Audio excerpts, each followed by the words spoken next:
hey, Larry, okay, Larry, the project manager guy. He says, and thanks for the $20, Larry. I appreciate it. He says, how would you suggest vetting study resources? And he says, I know Ryan provided a great resource to study the CGRC, and it is a trusted resource. But how do we know what sources are better than others and how many are needed or maybe too much? The one thing I would say about that is that I'll grab it. I'm reaching around. Is I did buy this one for the CGRC, written by Paul Howard. I actually tried to get in touch with Mr. Howard, but he's fully retired now. He left Colorado Springs a couple years ago and hasn't looked back.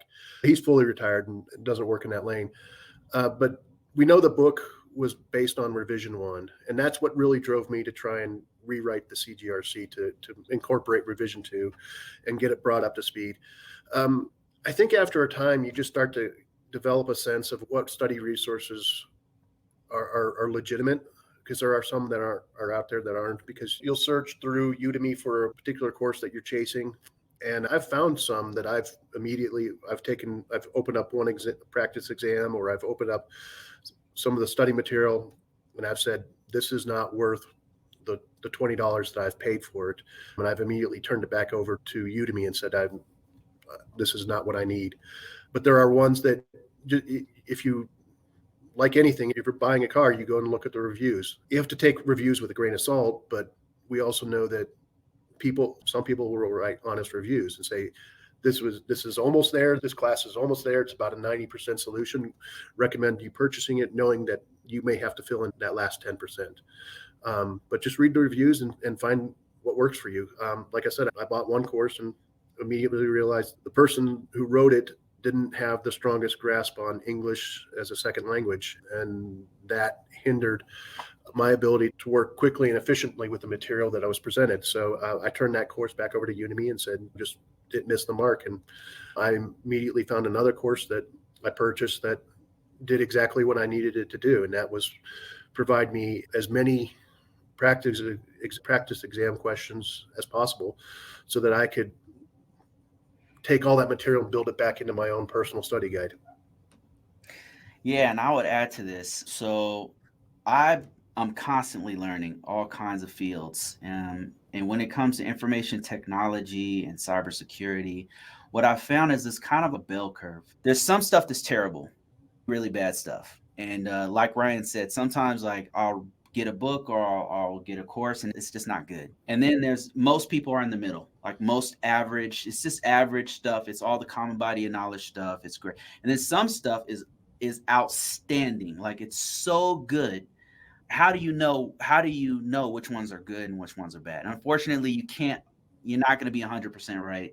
You always, if you study a lot, especially if you read a lot, you're taking in a lot of content, you're gonna experience terrible stuff. But one thing you can do is, if there's a review section, don't look at just the fives and don't look at just the ones. Don't look at just the zeros. Look at that stuff in between.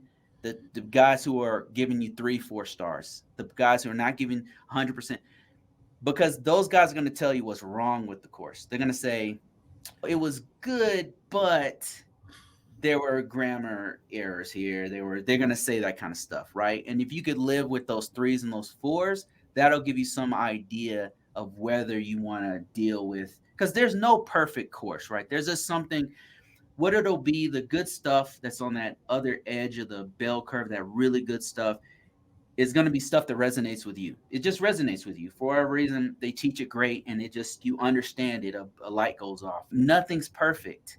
Another thing you can do is one of the most important things I learned in school: critical reading.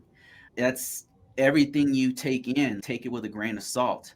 Don't believe anything 100%. Use different resources to validate the information you have. Don't just rely on one source. Rely on multiple sources. And this goes for anything in life. Don't just take people's word for it. Sometimes people think they're right and they're off by some facts, or their perspective is skewed. But if you take on information, enough information, you can then evaluate where the truth lies, where the facts where they stand. What's the truth here?